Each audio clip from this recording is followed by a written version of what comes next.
Put the money in the jacket, and the jacket on the kangaroo, and now he's hopping away. I started watching that again. It's not good. It is not a good movie.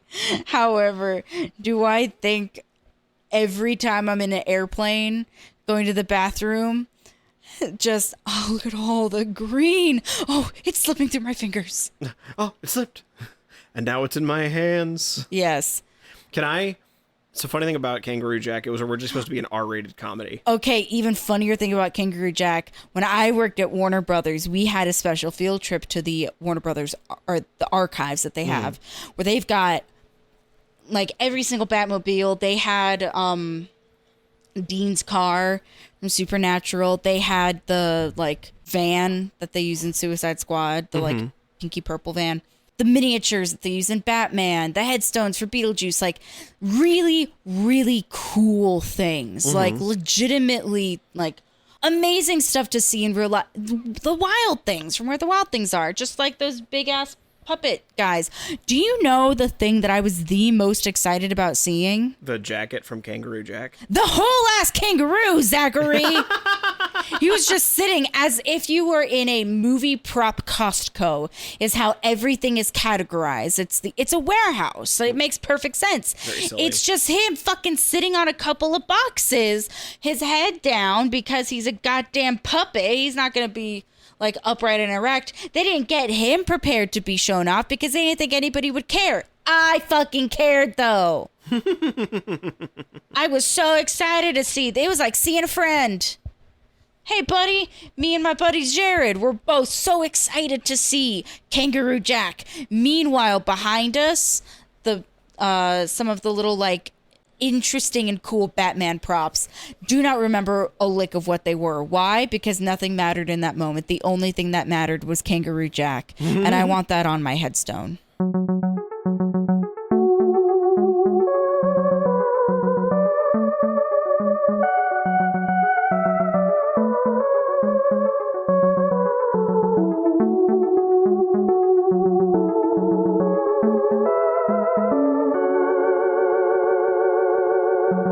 Hey everybody, and welcome back to another episode of Who Is My Doctor? Who is my doctor? Who is indeed. I am your host, Zach, and I know a lot about Doctor Who. And I am also your host, Cassie, and I do not know a lot about Doctor Who. And today we're looking at Series 4, Episode 6, The Doctor's Daughter. Featuring not Kristen Bell? Featuring not Kristen Bell. I would bet money that that's Kristen Bell. It is not Kristen Bell. It is a British actress. In fact... I don't know. In fact, I think you're wrong. I think that's actually... So you surprisingly led me into a little segue here very quickly. No!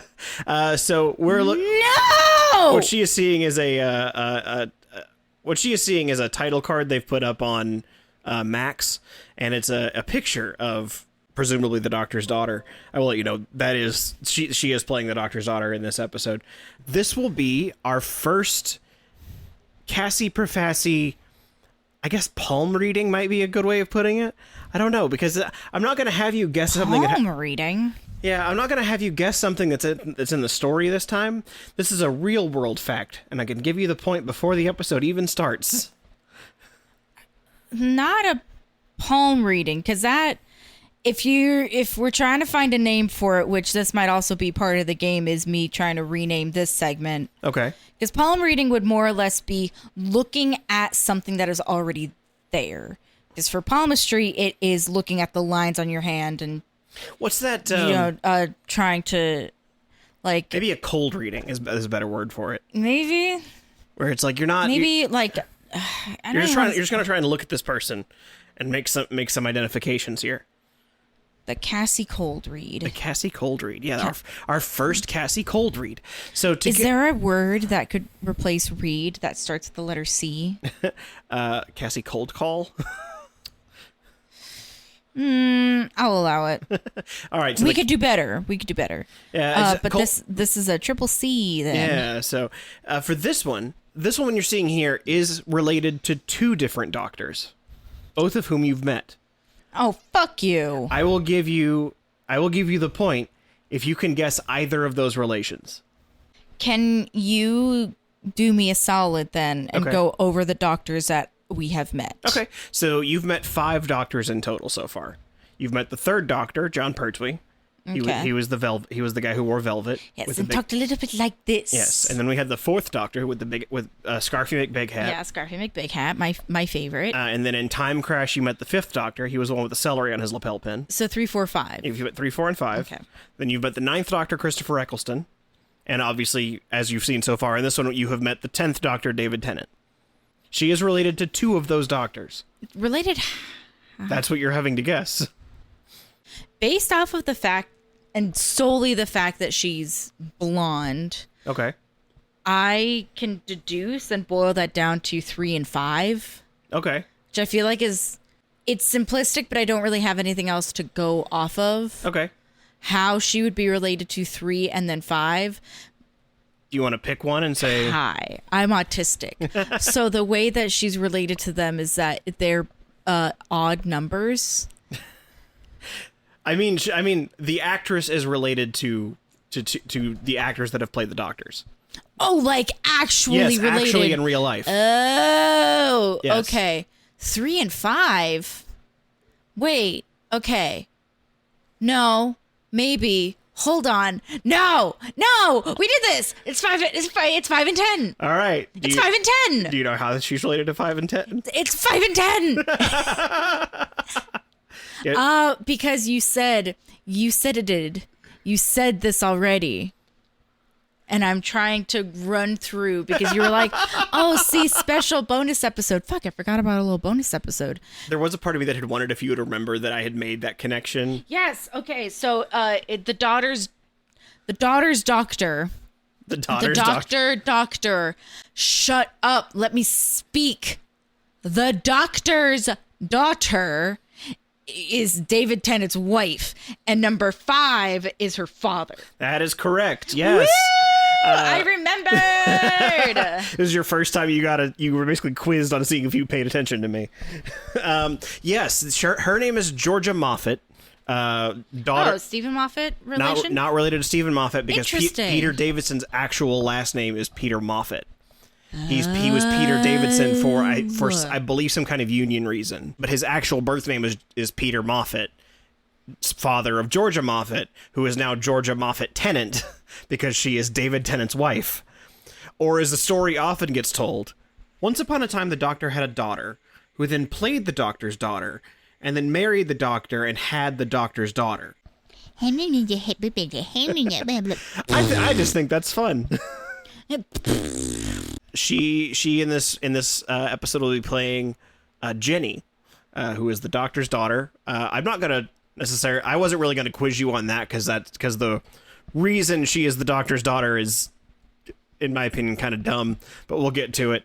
It was funny. She actually initially auditioned for a different episode this season, but when somebody realized that she is Peter Davidson's doctor, they went, hang on, we have the perfect episode for you.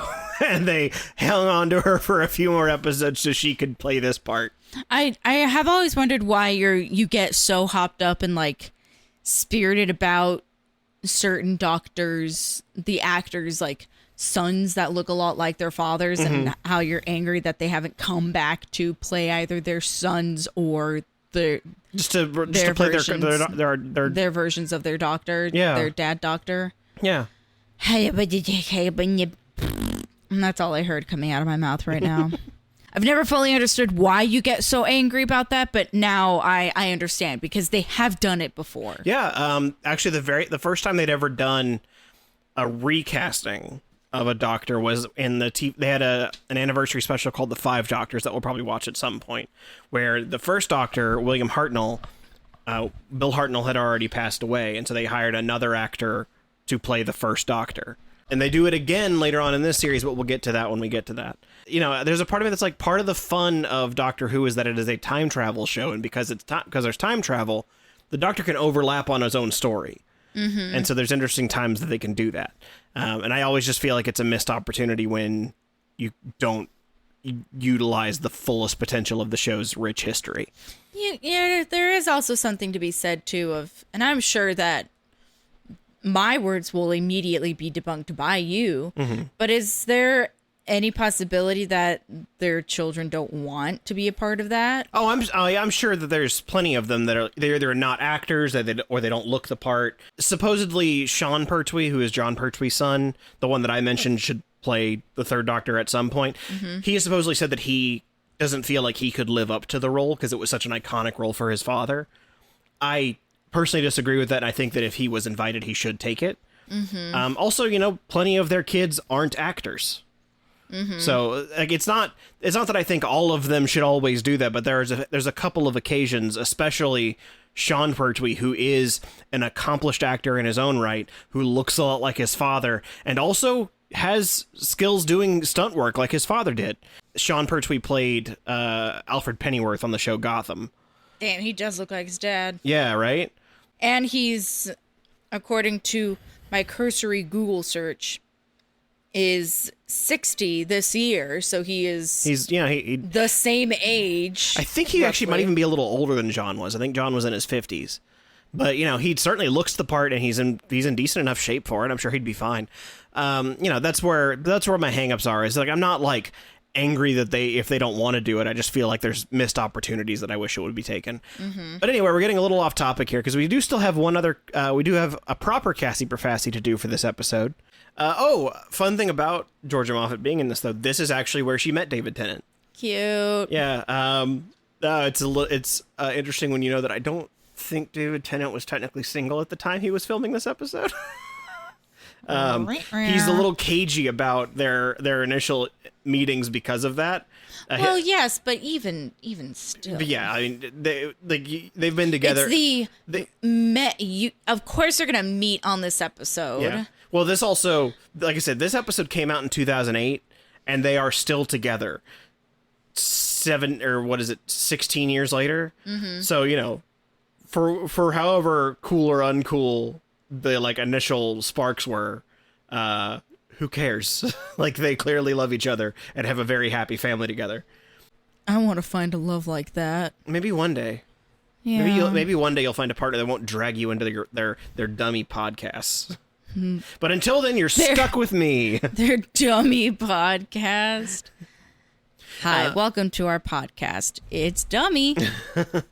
Welcome to Who Is My Dummy?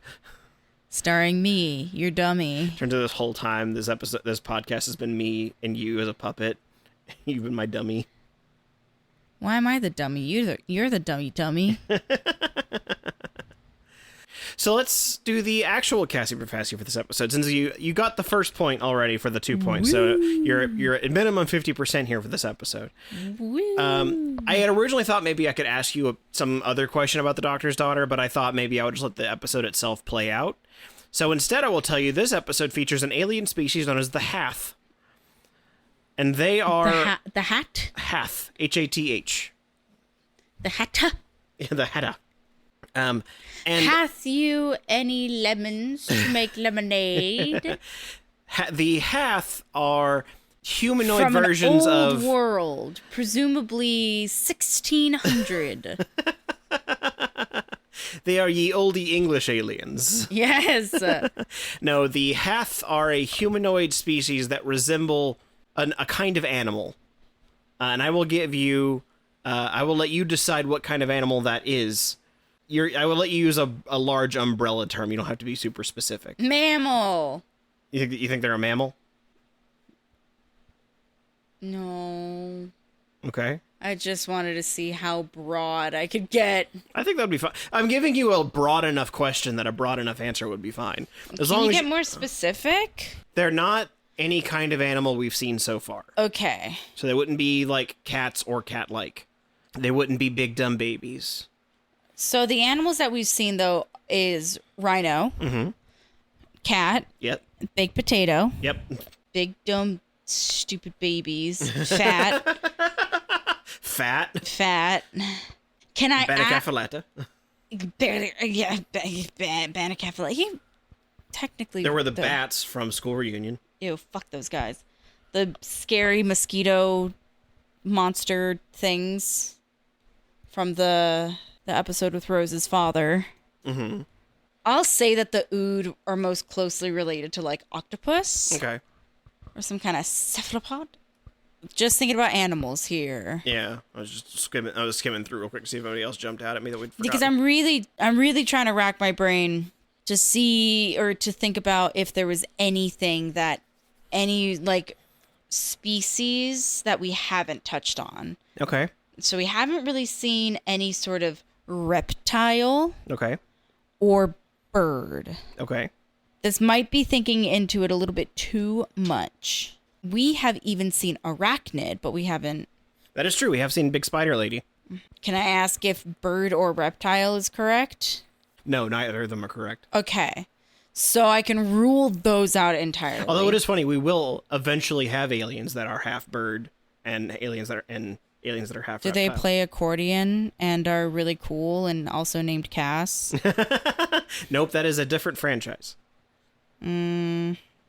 Although I think Cass could legitimately show up though in any franchise and he'd be like, "Oh yeah, that makes sense." Of course, this giant blue macaw-looking motherfucker playing an accordion happens to also be in Game of Thrones. Why not? Of course, this giant blue accordion playing bird is here in Bridgerton. Yeah, He's down to fuck. I'm gonna say rodent. Rodent. Okay. Can I? Yeah.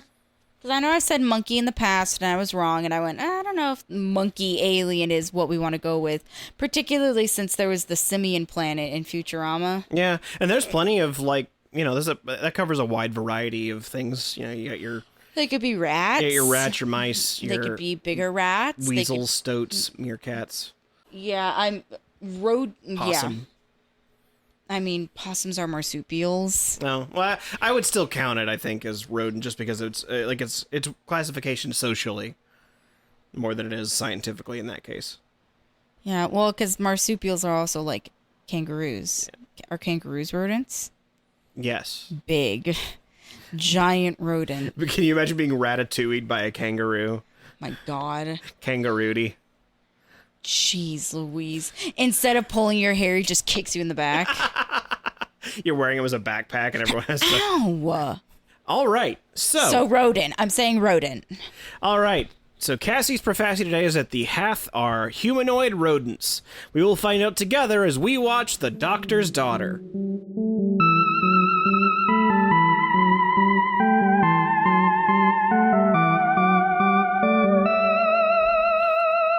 Today's episode of Who Is My Doctor is brought to you by chainsaws.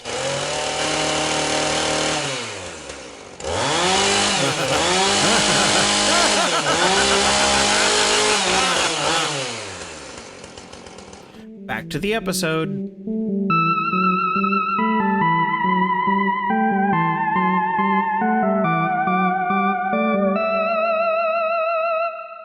And we are back from The Doctor's Daughter. Zachary. This episode is dumb. Zachary, this show gets stupider and stupider every time we watch an episode. It gets me. It just, much like praise at work, an episode will come along that makes me go, I get it. I get why people like it. More recently, it was Blink. I fully understand. I don't know how this sound is picking up, but Cassie is bonking her head on the microphone. Yeah, this feels like such a flimsy plot. Here's the thing, No, do you know what I'm thinking of? Father, when can I leave to be on my own? I've got so many worlds to see, civilizations to save, creatures to defeat, lots of running to do. It feels like someone thought they were being really clever. You know what I mean? Like there's a few ideas in here that you could build a story around. I do the thing at the beginning of every episode. There's always something that pisses me off, but I have learned that it is not interesting to hear me complain about nitpicky shit. So I have decided I will accept the loopy, silly science logic of the show and just let things be as they are. Mm-hmm. I do not need to be a baby over every little thing that doesn't make sense. Why, on God's green earth, do they demand that they be scanned? Their hands are clean. Scan. There are 3 people for them to scan. They only do the doctor, though. I believe it is written that they only do the doctor because the Hath attack, and they are supposed to be stopped from scanning them. But there's also like a long chill session where they're like, "Hey, they're everybody, just chatting," yeah. and then it's Exposition City. Yeah, it's like I said. This episode is my least favorite of this season. I think this is by far I think it's especially because we're about to get on the best run of episodes this show will ever have. Like just banger after banger after banger for like a season and a half after. How do they compare to Blank? Dr. Light? So one of the upcoming 2-parters, which we'll get to soon, was my favorite story of the show for like 6 years. Wow. It was not topped until the 12th Doctor's last season. But we'll get to that soon. Basically, from the next episode to the end of the next season, there's not really a dud in there. Because like this is the last dud for a long time. There are some things. No. There wasn't anything in this episode that I truly went, what a cool, clever idea. Because everything that I thought, wow, that could be cool and clever. Yeah. Like, the Hath being one of them. I had the biggest issue with those fuckers. Because if they're fish people, I'll buy into it. Sure, they have their little breathing apparatus. However... filled with green Gatorade. Yeah, I wrote down Kool-Aid splooge jars. Blowing bubbles in it like it's chocolate milk. Yeah, and then them just going,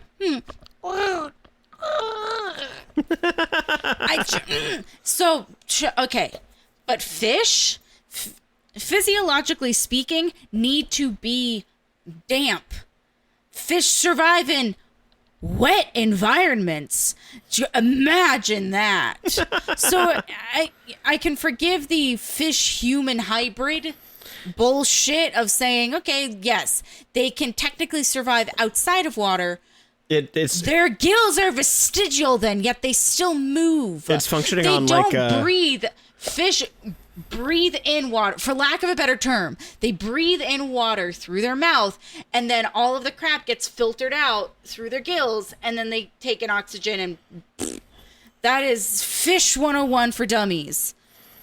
These fish don't need gills if they're out in the open air because their mouths are actively being covered by what I can only assume is recycled water stuff. That just...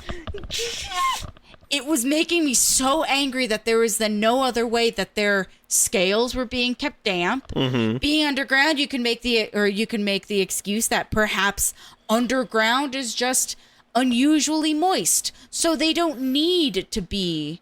They don't need any kind of apparatus or helmet a la SpongeBob when they visit Sandy's house. Mm-hmm. Or was it the fish in Chicken Little? Yes, because he had a whole like reverse underwater helmet where the inside of the helmet was filled with water. Hilarious. I love that. And here's the thing. I don't think that would be a problem. It's a... okay. Well, what I mean is I don't think that would be a problem if it was the only problem. There are so many places in this episode that require you to just accept what they have said as being true and not think about it for a time. Like, because yes, even if you also bring up why don't they scan Donna and Martha? Why do they only scan the Doctor? And the reason why is because if they did all that, they'd have to juggle 2 more characters in the Doctor's daughter. Yes, except for the part where they could have just scanned them. Their clones could have been made. Their clones could have been immediately shot. Yeah.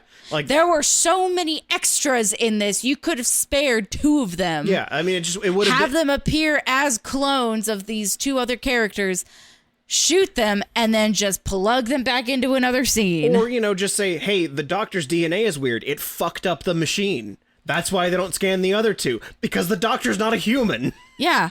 Doctor gets scanned. They pull in Donna. Oh no, the machine is no longer functioning. Why? Yeah. Doctor broke it. I have to assume there was something in the script that got cut because there's no you can't start the episode that way and not think about.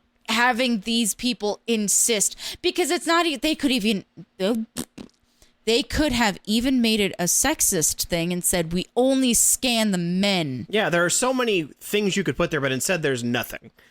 Because even if it had been an issue or a thing of like, okay, well, we're going to scan just him because we want this like strong male fighter DNA soldier bullshit. Yeah. Whatever the excuse is, I'll buy into it. It's the fact that there was no reasoning. And when you set out the gate with we need to be scanned because we're building a clone army, and clearly it's something that they do a lot, because they even say that there have been 20 some odd generations of clones. They've said there have been 6,000 generations.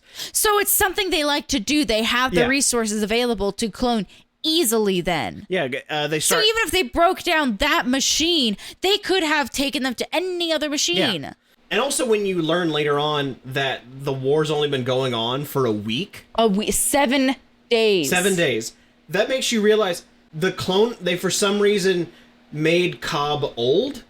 Why did the machine choose to make a 60-year-old man? Now, why did the doctor choose to be a 60-year-old man? Well, it's just like, why? Like, if you're trying to make soldiers in the peak of physical condition, which is what Jenny says she is supposed to be, why did it generate someone who is 30 years past his prime? Physically speaking, anyway. Maybe the person that they cloned from was a old soul. Yeah, there's so many things here where it's just like, this was not well thought. There's a whole many things here that they could be interesting if the story was built around the one thing, but because they're mashing so many things together, it just becomes a mess. Like, it feels like the Doctor having a daughter is an interesting concept in itself. A war that's been going on for generations but really has only been a week, that's another interesting idea. But when you start trying to throw all these things into a pot, a dead planet that is in the process of terraforming. Yeah. You got this dead planet that's in the process of terraforming. You've got, like you said, the Hath, or for some reason these fish people that, like, they're Were they there first? Where did they come from? So they do explain that. The Hath and the humans were together on the ship that arrived on this planet, but their commanding officer died. And when they were supposed to pick a replacement commanding officer, the Hath and the humans started arguing over who it should be, and that spurned off into a war that's lasted for a week. And the way that they build that up is by all these plaques dictating what day it is, which also is like stupid. It's also like, it's why? Stupid. Why are you dating all these things? You can just say it's stupid, Zach. Yeah. We're in a safe space. It's stupid. Yeah. Good for Martha for using her office skills. It's very amusing to me how many times Martha's experience in working in an office has proved helpful. Super temp. Yeah, super temp. Cut to her being in the American office. She's just built for the one job. You know, you're probably right. And I also know that it's not worth the time or money. Mm-hmm. It's a little thing. Episode's already a mess. They probably did not need to. The one thing that I appreciated a lot about the Sontarans is we can also accept that they're another clone race, but we have the one that has his helmet off and then the other that says, oh, good, let me take my helmet off too. And you have two very similar looking alien faces, but very different because the one has the siddly little patch of hair and the other has the buck teeth. The Hath are identical in every way, shape, and form. And you can't tell me that that's the process of cloning because the clones that were coming out of the machine all looked dramatically different. Well, it's also another issue where, you know, I think this was probably a more problem of budget than anything else, is that because the Hath are these big, complicated suit creatures, there's clearly much fewer of them than there are of the humans. There's much fewer of them. You could even boil it down to they are identical, but the way that you can tell them apart is by changing the color of their little breathing apparatus. Just a simple little something like that. Give one of them a red streak. Let one of them dye their hair. Change the color of the liquid inside or something. That's what I mean, is that there was nothing to differentiate them. And so I appreciate that we Give one a hat. Yeah. Let one get its gills pierced. Hashtag let fish wear hats. Fish pride. Spelled PH. Anyways. But it's the fact that we understand at some point that the one that Martha helps after relocating its dislocated shoulder, gross, scary, hate watching that. You understand, like, this is one that is different from the rest, but there is nothing to differentiate it, and therefore make you care about it. So when it sacrifices itself into the prune bog that is on ground, the fig puddle, whatever you want to call it. The quicksand. Yeah, sure. Quick mud. No, there were bits in it. It was soup. Whatever you want to call it, we can come up with names. The primordial ooze. Thank you. Well, the goop. It sacrifices itself to save Martha. And for a brief moment, you go, well, surely it's going to be okay because it's a fish. Yeah, you think this is effectively a pool of stuff that it can swim and survive in because it's a fucking fish. That makes sense then why we have these fish creatures on this planet. Yeah, they're doing because there's some weird little storyline where having them be fish makes sense. But no, it jumps in to save Martha and then promptly bubbles come out of where? I'm not entirely sure because bubbles shouldn't be coming out of a fish. He had a little fear fart on his way down. I suppose. I've never seen a fish fart, but hey, there's a first for everything. It does feel like, at the end of the episode, the topsoil is removed by the terraforming. I'm not done yet. Okay. Martha is devastated in that moment. She's sobbing. Her friend, her dearest, bestest friend of the past 45 minutes has sacrificed himself to save her. And she's crying as if this has been somebody that she's gotten to know deeply and very well. As if there wasn't an army of identical replicants not far behind them. I will say, I do sort of understand her being upset about it. She's devastated, though, dude. Well, what I mean by that is, he didn't want to go to the surface. She talked him into coming and then killed him. Or at least got him killed. To feel the wind on his face. Martha, he's a fish. He doesn't want to feel the wind. That could kill him. He wants to feel the wet on his face. Yes. The wetter, the better. I'm sorry, Bailey. I'm yelling. She doesn't like when I get really heated up about... I do not like when you get heated up about fish. I do not like when you get upset about the Who Doctor.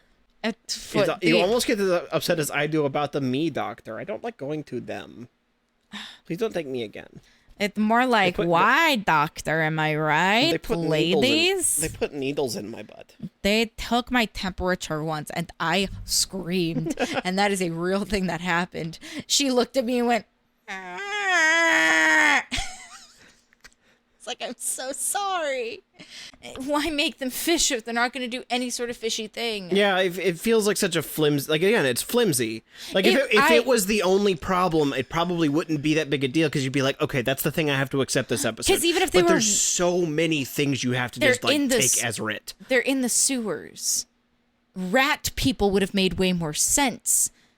Or like a mole or something that digs. Insect. Cockroach people.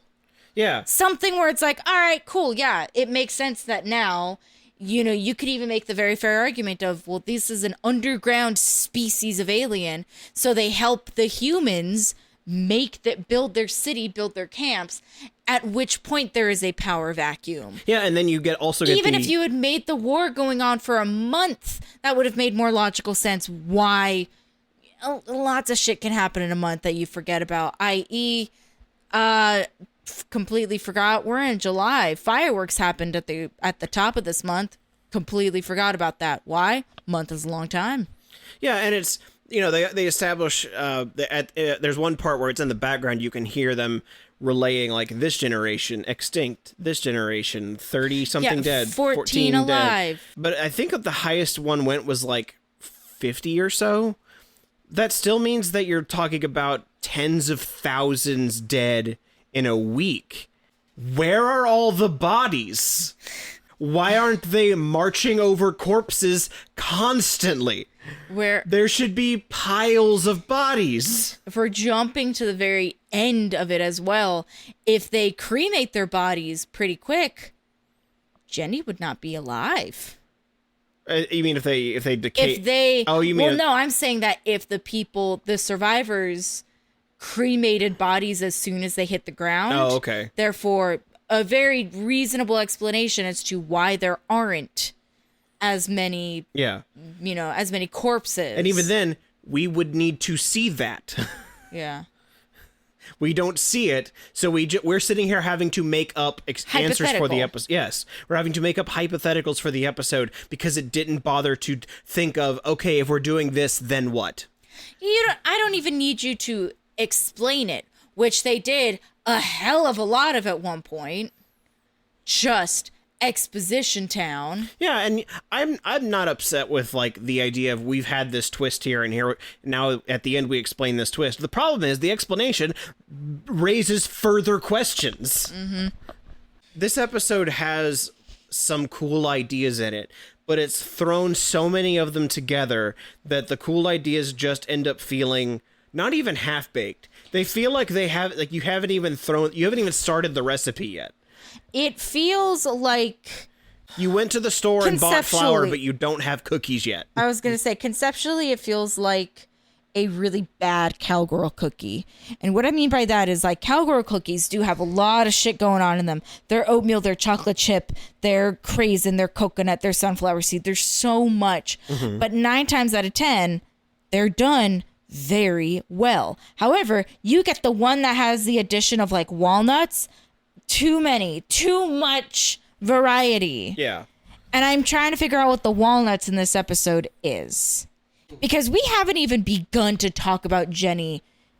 Honestly, I think Jenny might be the walnut.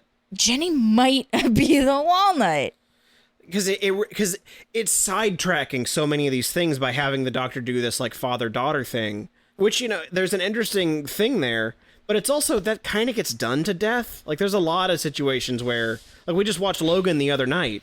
It was also doing this, like, reluctant dad thing. Like, that's a really common trope. Logan is also a veteran of war. He's not also a Time Lord. And he can also regenerate.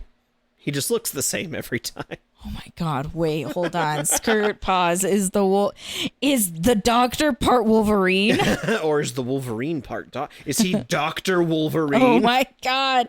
Marvel, get in on this. Call the BBC. It's on Disney Plus now. You can do it. Oh no! The possibility. It's there. But I think Jenny might be the walnut. Yeah, it's because it's rewriting the episode. They arrive on this alien planet. They scan the doctor because his hands are clean. The doctor's biology DNA wrecks their machine. They're mad about it. They have to take him in for questioning, which is why nobody else gets scanned. You don't need clones. Mm-hmm. The clones, I think, in general might be the walnut, Jenny in specific, but I think that whole principle. I don't know if there's any one thing that's like I think if you took any one of them out, you would find something. Because the problem is without the clones, you lose that multi-generation thing about like generations happening in a week, and that's why it feels like this but war's you on can forever. Also say that they're not aliens, and there is specific like. You could say that there's some kind of fucking humanoid starfish where if their limbs get blown off, a new person grows from that. This is wibbly wobbly, spacey wacy, timey wimey bullshit where anything is possible. You don't need clones. You could just have this be a specific type of humanoid that reproduces asexually. Yeah. The fish are just fucking fish people.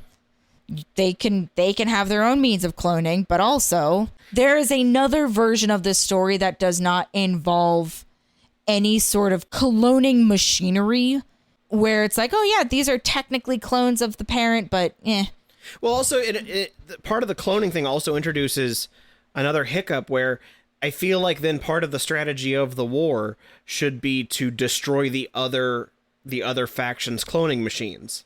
Because that's how they keep making soldiers. Otherwise, you just keep going around in a circle. Yes. Instead, it's to go find the source, because the source is a weapon that can do a thing. The source is a nuclear bomb? ? Yeah, the source ends up not being that, obviously, but, I feel like... it is a ball of gas. Like I said, we're saying Jenny might be the walnut, also because she does a lot of plot cul-de-sacs. It just sort of repeats the same idea a lot, that the Doctor really doesn't like guns. Like, not just war, but guns. Which is something that was brought up yesterday. Yeah. For lack of a better term. Yeah, in the last episode, that was also like the Doctor throwing away guns all the time. But again, that's not something that we've seen in previous episodes to make us go, all right, this is very important for the Doctor. Yeah, it feels like almost like they inserted it last episode to be a reminder this episode. Like they knew there was gonna be a whole thing here, so it's like we gotta establish it at least a little bit. That's like if Edna Mode just kept, every time she came on screen, had to remind the audience that she doesn't like capes. Hello everyone, as a reminder, I am vegan. No capes, no pants. No pants. Me in this heat, no pants. It rang hollow in the last episode because the Doctor is then willing to blow up all of the Sontarans. Like, what do you like? I get. Is it just guns specifically you have a hang up with? Was there something? When did this episode come out? 2008. Okay. Was there a big shootout that happened in the US in 2008 that I'm forgetting about? But if there was something that happened in 2007 or early 2008, because it just feels, I don't want to say it feels stupid. Clearly it's important to somebody. It feels disingenuous. Or it feels also... It feels like a very good high school skit. And I'm using the word skit specifically because a sketch is a formally written out bit of comedy. A skit is something that you see at a school assembly saying no to drugs, don't steal cars, pirating music is just as bad as stealing a purse. So that's kind of what I'm feeling like, is that this feels like the Doctor is saying no to guns because something happened in real life. Yeah, I wouldn't know specifically. I mean, I feel like maybe what they're trying to do is this, because they also brought up that the Doctor is because of the Time War, they might be trying to link those thoughts together, that now because the Doctor is this like former soldier who was in a war you can call him a veteran. Yeah, a veteran that it was in a war that he lost, that he has this hang up with, warfare and fighting and those sorts. But again, the Doctor has blown things up before. That, and also we saw it in Eccleston's Doctor, fresh out of the war, and also screaming, crying, yelling at Dalek. Yeah. Like, we've seen the Doctor going through and processing this. Tenant Doctor came right out of the gate being the, blissful ignorance of his past and saying, well, that's the thing that happened, but I'm just going to try to get over it. Yeah, I mean, also a reminder that this Doctor's first story ended with him having a duel to the death. Like, I guess guns are just are your specific hang up, and it makes even less sense when you see, because, just a spoiler, the Doctor has established that he ended the Time War. He didn't end it with a gun, so it's not like he's got like a personal trauma with it that he's working through. It's a whole other thing. The Doctor's gotten shot before. Yeah, I don't like the Doctor v gun is a weird. Yeah, it's a weird thing. In the interest of being fair, there are some things in this episode I really like. I think Georgia Moffat in particular gives a really good performance. I don't know if that was her doing those backflips through the laser hallway, but that was pretty impressive. That was stupid too. I think the writing for that moment is really dumb. Because later it's like they blasted through the lasers. I'm like, you all have the same Like, you all downloaded the same information. Why can't they do the backflips? Yeah, does that mean that only the doctor can do backflips? In which case, Can we? Can I see? Can I see it? Because Aurora Borealis. I will say I don't love the fact that she is playing this like doe-eyed soldier born sexy yesterday, but also she was born 15 minutes ago, so I can kind of let it pass. Well, the nice thing is, it's not really... Despite the fact it's not that nobody else seems to have been born with liquid cat eyeliner. Yeah, she's got beautiful and blush rosy on her cheeks. And she's got her winged eyeliner going. Like, why was that in the clone machine? Like, There's a argument to be made of like, yes, of course, like Donna and Martha are also wearing makeup. They are actors on television. Mm-hmm. But their characters also had the opportunity to put on makeup that morning. Well, that, and it's also done so in a way where it doesn't look like they're wearing anything. Mm-hmm. It's done well. For whatever reason, they went, no. Jenny has to be in cat eyeliner. Yeah, oof. You know, a little wingtip. She needs to have them fox eyes going on, which doesn't make sense. Yeah, especially like if all she's been programmed for is combat. Especially since it's not like, oh, well, we're trying to make this be like the new sex appeal for the Doctor, when the episode is called The Doctor's Daughter. Yeah, I was gonna say, when you mentioned Born Sexy yesterday, part of the reason why I don't think it feels quite like that is there's not really anyone that's like horny for her. Except David Tennant actually being horny for her on set. Aww. I mean, there's a cute moment of just like, oh, I'm locked in this prison cell. Does that mean I'm dangerous or that I need protecting from men like you? That's the only time where it's like, that's kind of gross. But you know, the meat of the plot is not about her being dumb and pretty. No. The meat of the plot is this. Therefore, she doesn't need to be wearing a full face of makeup. Yeah, no. That's like, it reminds me, it was a bit, but it was an interview that somebody was doing, I think with Ginger Minj. And Ginger Minj is a drag queen, was doing a character, and they were like, oh my God, I love your makeup. She goes, oh, just this? That's just a little chapstick. As she's got her whole mug going. Pretty good. It's very good. Just a little chapstick. But it feels like that, where it's them trying to be like, oh, it's just natural. No, it's not. So just going back to saying some positive things, I there's also some pretty good bits in it. I really like the when you know, Jenny has like womanly wiled her way out of the prison cell, and then Donna's like, my turn. I've picked up a few womanly wiles in the years. The Doctor's like, why don't we save your wiles for an emergency? I missed that. I must have been writing something down. And Donna just has this look on her face. I feel like there should have been a beat of like where she was mad at him, but instead I guess it just wasn't written that the Doctor instead is just like patting his pockets. She's just like, all right. And the Doctor just pulls out a toy mouse. I guess he just keeps in his pocket at all times. Hey, I keep cat treats in my car. We've at established all times. that the Doctor keeps a yo-yo, a toy mouse, a cool rock. A cool rock. There's so many things he just keeps in those pockets. Oh my God, I'm so mad because we used to have one of those toy mice. It was green, but it died or it ran away. I don't know where it went. Yeah, and we seem to be on the same page, or we're kind of talking in circles. So let's skip ahead a little bit to when they find the source, and it's just one real quick teeny tiny thing. Okay. Was Martha's role only to relocate that one guy's shoulder, and that was her reasoning for being in this episode? Because honestly, not super needed.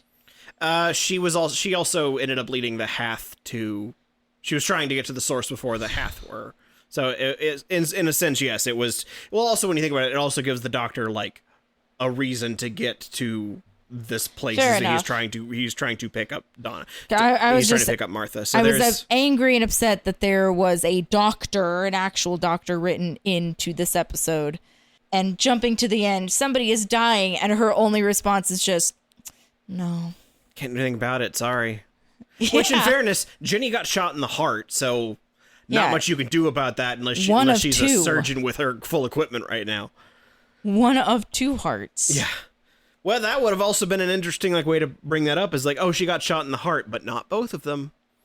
But instead, she's not. She just goes, nah.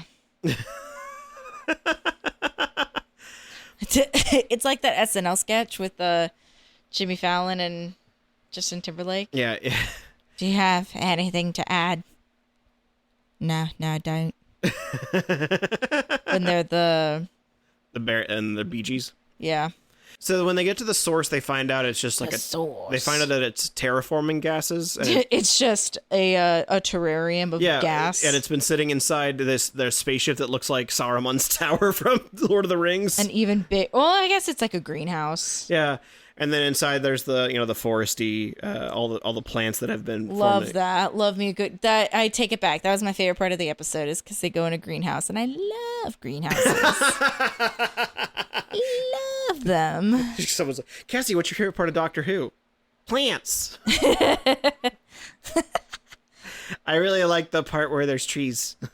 I like when they go into the botanical garden on a different planet and they release a ball of gas into the atmosphere, narrowly killing everyone inside because it's a concentrated ball of gas. They should all be dead. Yeah, he just smashes it on the ground and is like, look at the gas. And it just sort of... I'm declaring the wars over me. Me, the this beloved person... doctor of both the Hath and the humans. Yeah, the person who has nothing to do with this other than like my moral righteousness. Other than I just so happen to be here and also my daughter is here. Yeah, and it's...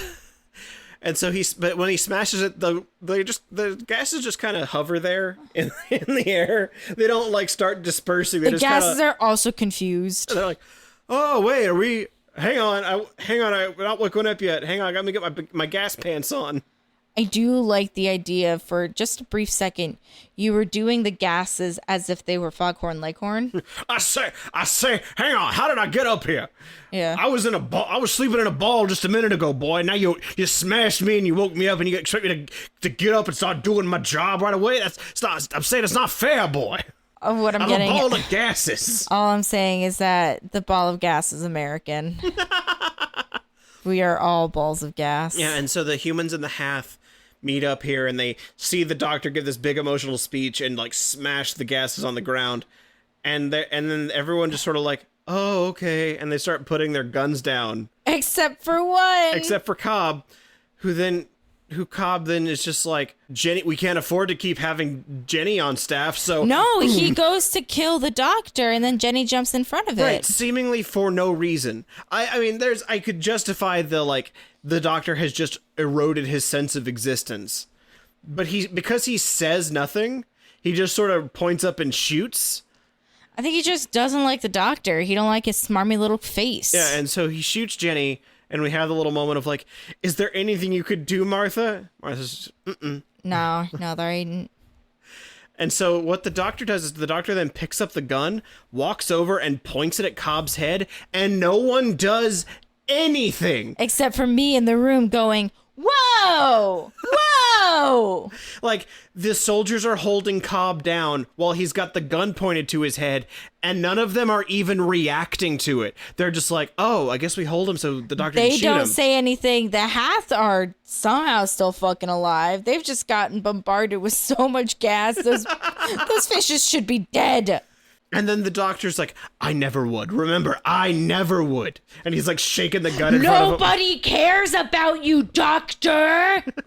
Nobody knows who you are except for the few people that know who you are. Make the foundation of this society a man who never would. And I'm like, what about all of the clones that came before that died at the hands of whatever, the tens of thousands of people that are dead from seemingly years of warfare? Turns out it was a fucking week, 7 days exactly. Yeah. Thank you, Donna, for finding out that little cute fun fact. Thank you for checking the dummy decimal system. Oh my god.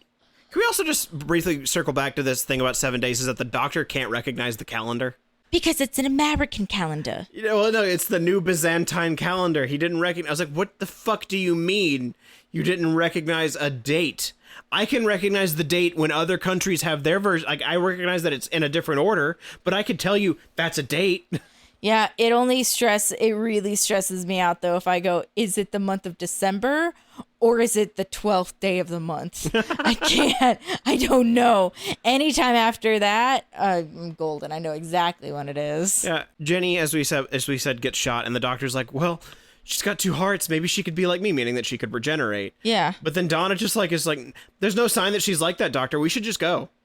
No, she's too much like me. That was always her problem. She was too much like me. You've known her for like 45 minutes. How do you know, Doctor? How many backflips through laser hallways have you done, Doctor? Yeah, she's nothing like you. She was a soldier built for this stupid war and just so happens to have similar DNA structures as you because you provided it. Yeah, Against your own will, but I digress. But at the end, Jenny is lying on this table and she does... In the theater. They set her up, her funeral space up on the stage with lights pointed directly at her. The only people by her side are Ahath of no distinct name and what's his face with the unfortunate that was acne. Anne Hathaway. Yeah. And then the one clone that for whatever reason also some reason the guy where for some reason the clone machine still we can clone a human body, but we haven't solved acne yet. Poor guy. I never want to make fun of people for their acne. Oh, I'm not making fun of the acne. I'm making fun of the casting decision for that. Yeah. Like that's cute. That's a plot hole. Like that's another issue that we're having. That's the least of my issues. Yeah. Is their actor's choice. And then Jenny wakes up from being dead after having spore magic terraforming gas. Yeah. Exit into or out of her body. That's the thing is, I wasn't clear. I was unclear, and I'm still unclear if that's the terraforming gases that have revived her, or if she really is a Time Lord and that was supposed to be her regenerating. Oh, that timey-wimey. Yeah, the problem is that when Time Lords regenerate, they look different. So I believe it's the terraforming gases. Because they're the same color. They were the same color and they both had that unusual, like, blue-ishness. Yeah. So I believe it was the terraforming gases. They bring life to the planet and therefore can also bring life to Jenny. But first, can I tell you the thing that makes me the most upset about this episode? No, you actually can't. Okay. I don't want anybody to hear it. You keep that for yourself. Okay. Bottle it up. Take it to the post office. Mail it to a friend. Put it inside of a box, and then put that box inside of another box, and then you can mail that box to yourself. And when it arrives, I'll smash it with a hammer. Now, the thing that bothers me the most about this episode, Jenny never comes back. Are you fucking with me? No, I am not. Are you for goddamn serious? Yeah, so do you think that this was their idea of being like, we're going to have our own little spin-off? The Doctor's Daughter. I'm sure they had sort of wrote her with the intention that they might bring her back at some point. And in fairness, Big Finish has done some audio dramas with her, one of which actually only comes out this October. I believe it's her third one comes out this October. But yeah, Jenny does not come back. Which we could even argue at some point that there is a non-zero chance that one of the actual Tenet children could come back as the Doctor's daughter. Yeah, which I think would be kind of cute. Because their children do look just like their parents. Yeah. At least because the two littlest ones that they don't put their faces on social medias, but like the middlest child, I think. And I think they're older. I think at least one of their kids is an actor too, so it's very possible. So irrespective, we could bring it back full fucking circle and have the Doctor's daughter come back and say, look at everything I've been doing. You don't look anything like my dad now. You know, they do that whole monologue about I've got civilizations to save, creatures to defeat, and a lot of running to do. And I'm sitting here no, you don't. Evidently, you got nothing to do. Evidently running away from the writers. Yeah, away from the Doctor, away from Donna. Yeah, so there's away from Earth. Yeah, I understand that Doctor Who is a show that because it goes on for as long as it does, there's always time to bring that character back. They're bringing back companions from the classic series in the newest seasons. That's it's kind of cool that they're doing that. So they could easily bring back Jenny at some point. But it feels very weird to me that the episode ends with that long monologue about all the things that she wants to do and places she wants to go. And then, but here we are 10 seasons later. We just, like, this is series 4. We just finished series 14. We have not seen Jenny. So, in a good sense, this episode, pretty skippable. Dead in the water. Yeah. Unlike the fish people. Yeah. Dead in the air. We don't even get to hear anything about the bees this episode. Oh my god, the bees. We don't even get like a cute little rose. A cute little rose cameo? Yeah, a cute little rose cameo, which she may or may not be coming back. Although, maybe we'll get some in the next episode. Because I'm still angry. You're still angry? Let me be angry for a second. Okay. Ah! All right. It's been a minute since we've had an episode, because even the episodes we've had a real dud. Since the episodes, the two-parter, just very meh, and this was also very meh, and so I'm circling back around to, why do I let you make me sit down and watch this stupid show and then talk about it for 45 minutes? Well, maybe we'll get some look at the bees next episode, because the next episode is called The Unicorn and the Wasp. Oh, please, for the love of God, give me something good. Well, we will find out together if it's good on the next episode of Who Is My Doctor? Who is my doctor? Who is indeed. Good morning, and in case I don't see you later, good afternoon, good evening, and good night. I did it!